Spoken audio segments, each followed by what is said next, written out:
इस वीडियो में हम कवर करने वाले हैं रशियन रेवोल्यूशन के फोर्थ पार्ट यानी कि what changed after October. Then हम समझेंगे द सिविल वार। हमारा नेक्स्ट टॉपिक रहेगा मेकिंग अ सोशलिस्ट सोसाइटी और हमारा लास्ट टॉपिक रहने वाला है स्टैलिनिज्म एंड कलेक्टिविजेशन।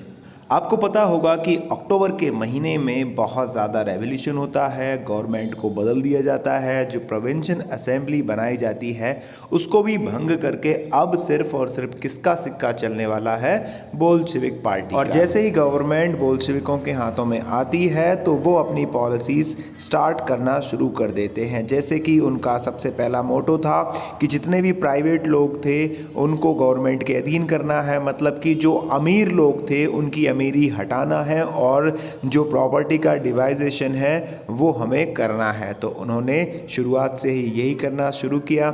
उन्होंने जितने भी बड़े बड़े लोग थे उनकी ज़मीनों को हड़पा, उनकी जो प्रॉपर्टीज़ थी सिर्फ उनको रहने के लिए घर दिया, बाकी के जितना भी उनकी बड़ी बड़ी इमारतें थी उनको तोड़ मड़ोड़ के उस ज़मीन को गरीब लोगों को उन्होंने देना शुरू किया। जितनी भी रूस के अंदर बड़ी बड़ी इंडस्ट्री थी, बड़े बड़े बैंक थे, अब वो नेशनलाइज्ड हो चुके थे, मतलब कि अब उनको मैनेज करने की जवाबदारी गवर्नमेंट की होगी और गवर्नमेंट सबके लिए इक्वल रहेगी। जितने भी प्रतिष्ठित व्यक्ति थे, एरिस्टोक्रेट थे, उनके ऊपर से एरिस्टोक्रेसी का जो तमगा लगा था, टाइटल उनके जो रहते थे वो हटा दिए गए। मतलब कि अब कोई भी जो जमींदार वगैरह रहेंगे, जो बड़े बड़े लोग रहेंगे, जो अपने साथ अपने नाम के साथ पदवी लगाते थे, अब वो नहीं लगा सकते।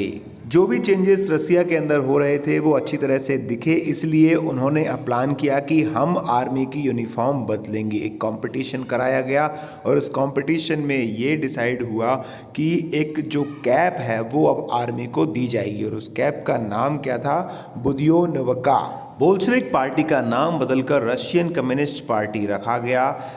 कॉन्स्टिट्यूएंट असेंबली एस्टेब्लिश करने के लिए नवंबर 1917 में वहां पर इलेक्शन कंडक्ट किए गए, लेकिन इन इलेक्शंस में बोल्शेविक पार्टी को मेजॉरिटी नहीं मिली। अब जो कॉन्स्टिट्यूएंट असेंबली बनी थी वो बोल्शेविक्स के प्लान को फेल करती जा रही थी। उनकी जितनी भी योजनाएं थी वो डिसमिस होती जा रही थी। किसके माध्यम से?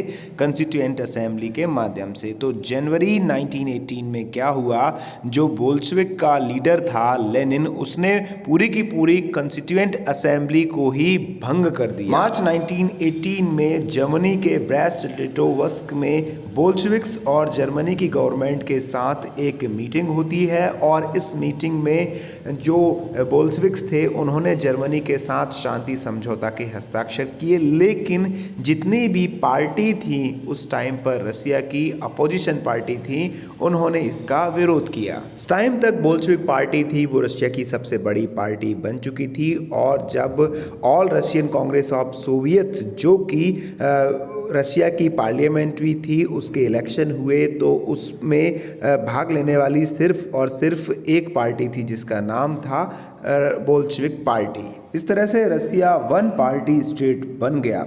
अब जैसे ही इनकी गवर्नमेंट बनी, पार्लियामेंट इनकी हुई, तो इन्होंने अपनी और भी जो पॉलिसीज़ थी वो स्टार्ट कर दी। जैसे कि जितनी भी ट्रेड यूनियंस थी उनका बड़ा दबदबा था उस टाइम पर रसिया के अंदर, वो सब किसके कंट्रोल में आ गई? गवर्नमेंट के। और गवर्नमेंट किसकी थी? बोल्शेविक पार्टी की। बोल्शेविक्स ने एक सीक्रेट पुलिस बनाई जिसका काम था कि जो भी लोग बोल्शेविक्स को क्रिटिसाइज करें, बोल्शेविक के अगेंस्ट आवाज़ उठाएं, उनको वो पनिशमेंट दे। रशिया के सीक्रेट पुलिस का नाम चेका था और बाद में यूजीपीओ और एनकेवीडी भी रखा गया।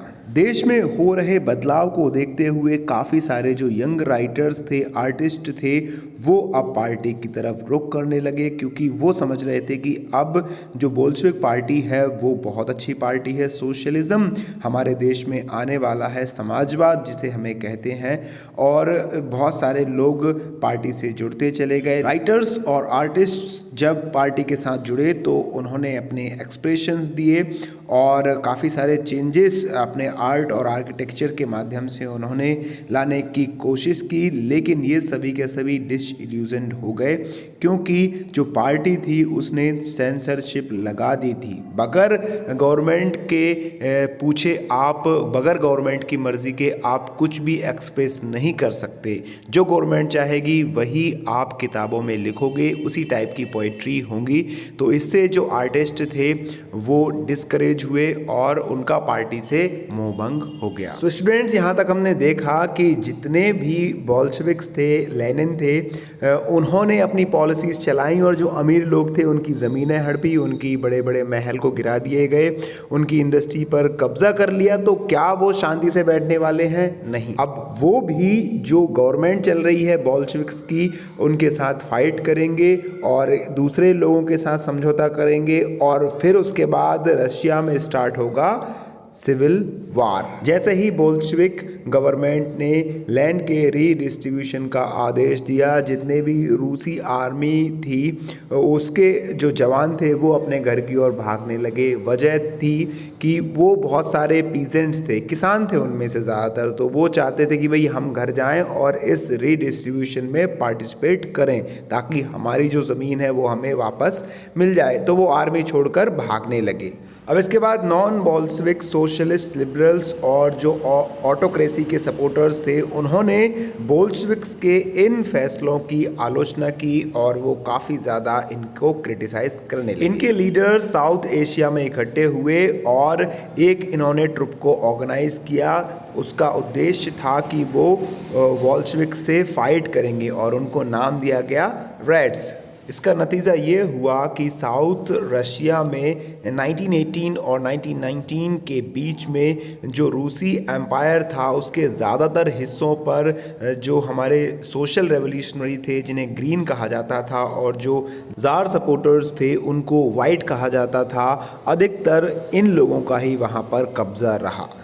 वाइट्स और ग्रीन्स को फ्रांसीसी, अमेरिकी, ब्रिटिश और जापानी टुकड़ियों का भी सपोर्ट मिल रहा था। ये जितने भी ग्रुप्स थे जो बोल्शेविक्स को क्रिटिसाइज कर रहे थे, उसको उखाड़ फेंकना चाहते थे, उनका मोटो ये था कि वो रूस में किसी भी तरह से सोशलिज्म नहीं देखना चाहते। रशिया से बोल्शेविक गवर्नमेंट को ख़त्म करने के लिए इन सारी टुकड़ियों और बोल्शेविक्स गवर्नमेंट के बीच काफ़ी सारे सिविल वार हुए, जिसमें बहुत ज़्यादा लूट, डकैत और भुखमरी जैसी समस्याएं आम हो गई और रूस में बड़े पैमाने पर भुखमरी हो चाहे लूटमार हो ये फैलने लगी। जो वाइट्स थे इन लोगों ने क्या किया कि जो छोटे छोटे किसान थे जिन्होंने बड़े लोगों की ज़मीनों पर कब्जा किया था उनको वो लोग मारने लगे, उनको कत्ल करने लगे। उनके साथ काफ़ी ज़्यादा सख्त रवैया वाइट्स के द्वारा अपनाया गया। जब वाइट्स ने इस तरह के एक्शन लिए पीजेंट्स के साथ, तो जो लोग नॉन बोल्शेविक्स थे अब वो वाइट को और भी ज़्यादा सपोर्ट नहीं करना चाहते थे। तो इसीलिए जो नॉन बोल्शेविक्स थे उनका समर्थन धीरे धीरे घटने लगा। मिडिल एशिया के खीवा में बोल्शेविक कैपिटलिस्ट थे। उन्होंने सोशलिज्म की रक्षा के नाम पर जो लोकल नेशनलिस्ट थे उनका बड़े पैमाने पर कत्लेआम किया। ऐसी कंडीशन में बहुत सारे लोगों को ये समझ में नहीं आ रहा था कि आखिर ये बोल्शेविक गवर्नमेंट चाहती क्या है। हालांकि जो कत्लेआम हो रहा था वो बोल्शेविक गवर्नमेंट के द्वारा नहीं हो रहा था, वो तो जो लोकल कैपिटलिस्ट थे जो बोल्शेविक को सपोर्ट कर रहे थे वो अपने फायदे के लिए किसानों को मारते जा रहे थे। देश में बिगड़ते हुए हालात को देखकर तत्काल के लिए जो बोल्शेविक गवर्नमेंट थी उसने नॉन रशियन नेशनलिस्ट थे उनको सोवियत यूनियन यानी कि यूएसएसआर में पॉलिटिकल ऑटोनॉमी दे दी। अब हम समझेंगे यहाँ पर सोवियत यूनियन क्या है। दिसंबर 1922 में बोल्शेविक गवर्नमेंट के द्वारा रशियन एम्पायर से एक यूनियन बनाई गई जिस यूनियन का नाम रखा गया सोवियत यूनियन। बोल्शेविक गवर्नमेंट के इस फैसले का उद्देश्य था कि जो अलग अलग नेशनलिस्ट्स हैं उनका विश्वास हम जीत सकें, लेकिन वो अपने उद्देश्य में सफल नहीं हो पाए क्योंकि इनकी जो लोकल गवर्नमेंट को लेकर पॉलिसीज़ थी वो इतनी सख्त थी कि जिसके कारण बोल्शेविक गवर्नमेंट अनपॉपुलर होते जा रहे। सिविल वॉर के बाद हमारा नेक्स्ट टॉपिक है मेकिंग अ सोशलिस्ट सोसाइटी। देखिए सोशलिस्ट सोसाइटी किस तरह से बनती है। बैंक और जो इंडस्ट्री है वो नेशनलिस्ट होना जारी है और जो भी किसान हैं उनको ज़मीनें दी गई हैं। जो ज़मीनें उन्होंने बड़े बड़े कब्ज़ेदारों से ली थी उन पर अब किसानों को कहा जा रहा है कि आप अपने हिसाब से खेती कर सकते हो। अब रूस के अंदर एक सेंट्रलाइज्ड प्लानिंग की व्यवस्था होने लगी है, मतलब कि देश के अंदर केंद्रीय नियोजन की व्यवस्था। जो सरकार के अधिकारी हैं उनको आदेश दिया जा रहा है कि किस तरह से हमारे देश की जो इकोनॉमी है वो 5 साल के पीरियड में ग्रो करेगी। तो उसके लिए 5 इयर्स प्लान भी यहाँ पर बनाए जाने लगे हैं। गवर्नमेंट ने 5 सालों के लिए जो देश की महंगाई है, जो सामानों की कीमतें हैं, उनको फिक्स कर दिया है। जो गवर्नमेंट के अधिकारी थे वो 5 सालों के लिए किसी पर्टिकुलर एरिया को लेकर, पर्टिकुलर सेक्टर को लेकर टारगेट्स बनाते थे और 5 सालों तक देश में उन्हीं पर काम किया जाता था। जैसा कि अभी हमारे देश में 5 इयर्स प्लान्स बनते हैं। जो 5 ईयर प्लान पहला था वो 1927 से लेकर 1932 में शुरू हुआ और उसके बाद 1933 से लेकर 1938 में हुआ।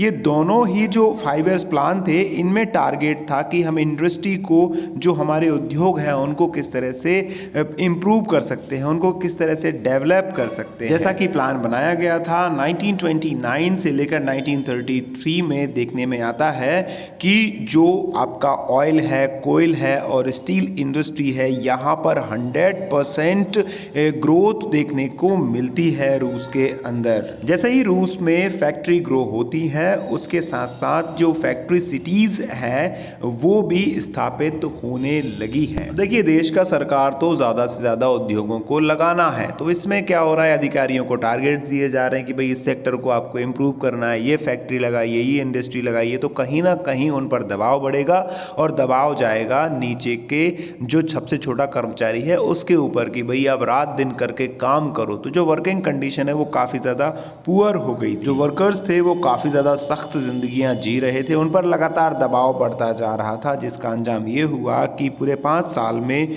जो इंडस्ट्री है वो 550 टाइम्स उनमें स्टॉपेज हुआ।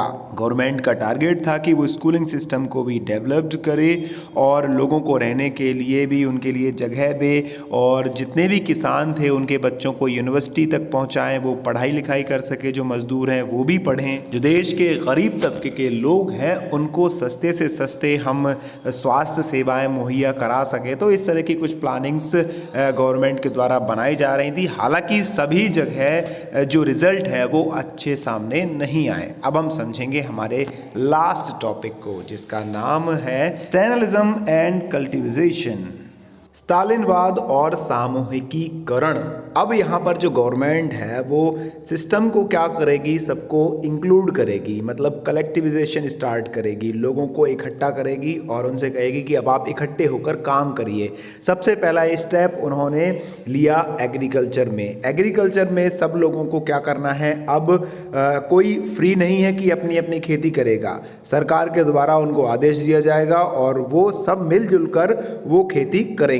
तो ये था उसका मोटो। गवर्नमेंट ने इसका फैसला लिया और अच्छे के लिए लिया था, लेकिन इसके दुष्परिणाम सामने आए। तो चलिए समझते हैं। पार्टी की कमान लेनिन के बाद अब स्टालिन संभाल रहे हैं और उनके सामने सबसे बड़ी प्रॉब्लम यही आ गई कि देश में, शहरों में भुखमरी फैल रही है। 1927 से लेकर 1928 के बीच में जो रूस के सिटी थी उनमें ग्रेन को लेकर काफ़ी ज़्यादा प्रॉब्लम फेस करनी पड़ रही थी। अनाज नहीं मिल पा रहा था लोगों को खाने के लिए। तो गवर्नमेंट ने क्या किया कि उसने जो ग्रेन की कीमतें थी वो फिक्स कर दी। अब इससे प्रॉब्लम क्या हुई कि लोगों को तो अनाज मिलने लगा, लेकिन जो लोग अनाज बेचने वाले थे, मतलब पीजेंट्स थे, उनको प्रॉब्लम हुई। वो ज़्यादा कीमतों में अनाज बेच नहीं सकते थे चूँकि फिक्स हो गई थी कीमत। इस समस्या के समाधान के लिए स्टालिन ने कुछ कड़े कदम उठाए, जैसे कि उन्होंने देखा कि जो बड़े किसान थे और बड़े व्यापारी थे वो कीमतें फिक्स होने के कारण अपने अनाज को मार्केट में बेच नहीं रहे हैं। तो पार्टी के मेंबर जगह जगह घूमे और उन्होंने देखा कि लोगों के पास स्टॉक में अनाज रखा है लेकिन वो कीमतों का इंतज़ार कर रहे हैं कि कीमत बढ़े और वो अपने अनाज को बेचे। तो उन्होंने ज़बरदस्ती किसानों से अनाज खरीदा और जहाँ पर उनका स्टॉक रखा जाता था बड़े बड़े किसानों का, वहाँ पर जब्त किया उस अनाज को। एक और सबसे बड़ी प्रॉब्लम ये थी कि जो बड़े किसान थे उनको रूस में कुलकोज कहा जाता था, उनके पास बहुत ज़्यादा मात्रा में अनाज होता था। तो वहाँ पर छापेमारी हुई और वो अनाज मार्केट में आने लगा। अब देखने में आता है कि इसके बावजूद भी समस्या का समाधान नहीं हुआ, तो उन्होंने खेतों के सामूहिकीकरण का फैसला लिया। इस फैसले के पक्ष में एक तर्क ये दिया गया कि अनाज की कमी इसलिए है क्योंकि खेत बहुत छोटे छोटे हैं। 1917 के बाद ज़मीन किसानों को सौंप दी गई। उसका नतीजा ये हुआ कि जो मैक्सिमम पीजेंट्स थे उनके पास छोटे खेत थे जिनका आधुनिकीकरण किया जाना ज़रूरी था और अभी तक वो नहीं हो पा रहा था। देश में अनाज के प्रोडक्शन के लिए गवर्नमेंट ने फैसला लिया कि अब हम जितने बड़े बड़े कुलकोज हैं उनको एलिमिनेट करेंगे, छोटे छोटे किसानों को इकट्ठा करेंगे और मॉडर्न तरीके से एग्रीकल्चर करेंगे। सारे के सारे खेतों पर कंट्रोल होगा गवर्नमेंट का, तभी हमारी जो अनाज की आपूर्ति है वो हो पाएगी। इन सब डिसीजन के बाद जो स्टॉलिन का कल्टिवेशन प्रोग्राम है वो स्टार्ट हुआ। 1929 से पार्टी ने सभी किसानों को कोलकेज यानी कि जो सामूहिक खेत थे उनमें काम करने का ऑर्डर दे दिया। गवर्नमेंट ने कुछ फैसिलिटीज़ भी उन पीजेंट्स को दिए और कुछ मॉडर्न जो टूल्स थे खेती करने के लिए वो उनको प्रोवाइड करवाए। अब जब अनाज इकट्ठा हुआ तो उसका जो भी प्रोडक्शन का पैसा था वो सभी में बराबर बराबर बांट दिया गया। गवर्नमेंट के इस फैसले से पीजेंट्स खुश नहीं थे और उन्होंने गवर्नमेंट के इस फैसले का विरोध करना शुरू कर दिया। उन्होंने अपने जो कैटल्स थे उनको कम करना शुरू कर दिया। 1929 से लेकर 1931 के बीच में जो कैटल्स थे उनकी संख्या में 1/3 तक की कमी आ गई। अब गवर्नमेंट ने भी इसमें एक सख्त एक्शन लिया। जो लोग कल्टिवेशन का विरोध कर रहे थे उनको सख्त पनिशमेंट दी जाने लगी। इस एक्शन में बहुत सारे जो पीजेंट्स थे उनका देश निकाला हो गया, जेलों में डाल दिया गया। हालांकि जो पीजेंट्स थे, जो किसान थे, उनका कहना था कि हम गवर्नमेंट के सोशलिज्म के विरोधी नहीं है, हम तो कुछ अलग अलग वजह से अपनी जो पर्सनल प्रॉब्लम है उनके कारण इस तरह की खेती में काम करना पसंद नहीं कर रहे हैं। फिर कुछ समय बाद सरकार थोड़ी लचीली हुई और कुछ किसानों को फ्रीडम दे दी कि भाई ठीक है, आप अपने तरफ से आपको खेती करने की ऑटोनॉमी है, आप खुद कर सकते हैं, लेकिन आपको सब कुछ खुद करना पड़ेगा, गवर्नमेंट आपको किसी भी तरह से हेल्प नहीं करेगी। 1930 तक देखने में ये आया कि गवर्नमेंट ने प्रोडक्शन को बढ़ाने के लिए जो कल्टिवेशन का फैसला लिया था वो सक्सेस नहीं हो पाई। देश में अनाज की अभी भी कमी बनी हुई थी। 1930 से लेकर 1933 तक की जो खराब फसल के बाद तो जो सोवियत हिस्ट्री है उसमें एक बड़ा अकाल पड़ा। तकरीबन 40 लाख पीपल थे वो मारे जा चुके थे। स्टॉलिन के इस फैसले का पार्टी के अंदर भी विरोध होने लगा। सरकार ने जो प्लान्ड इकोनॉमी का फैसला लिया था उसके कॉन्सिक्वेंसेस सामने आए तो उम्मीद से खराब आए, जिसके कारण सरकार को आलोचना का सामना करना पड़ा। अब स्टॉलिन था, वो कहाँ मानने वाला था। उसने देखा कि जो भी लोग उसका विरोध कर रहे थे उनको जेल में डालना शुरू किया। कैंप्स बनाए गए, प्रिजनर्स कैंप बनाए गए, उनमें डाल दिया गया। तकरीबन 1939 तक 2 मिलियन पीपल, 20 लाख लोगों को प्रिजनर्स कैंप में डाल दिया गया। इनमें ज़्यादातर ऐसे लोग थे जिनका कोई अपराध था ही नहीं, जो किसी भी तरह के क्राइम में इन्वॉल्व नहीं थे, बावजूद इसके वो भी सज़ा भुगत रहे थे। कुछ लोगों को साजिश के तहत मार दिया गया। वहाँ पर उनकी आवाज़ सुनने वाला कोई भी नहीं था। कई तो ऐसे लोग थे बहुत ज़्यादा टैलेंटेड थे देश की, जिनको ज़रूरत थी, ऐसे लोग भी इस फैसले के कारण अपनी जान को गंवा बैठे। सो माय डियर स्टूडेंट्स, यहाँ पर हमारा आज का टॉपिक खत्म होता है। आई होप आपको ये वीडियो पसंद आई होगी। लाइक करिए, शेयर करिए और हमारे चैनल को सब्सक्राइब करिए। Thanks for watching this video.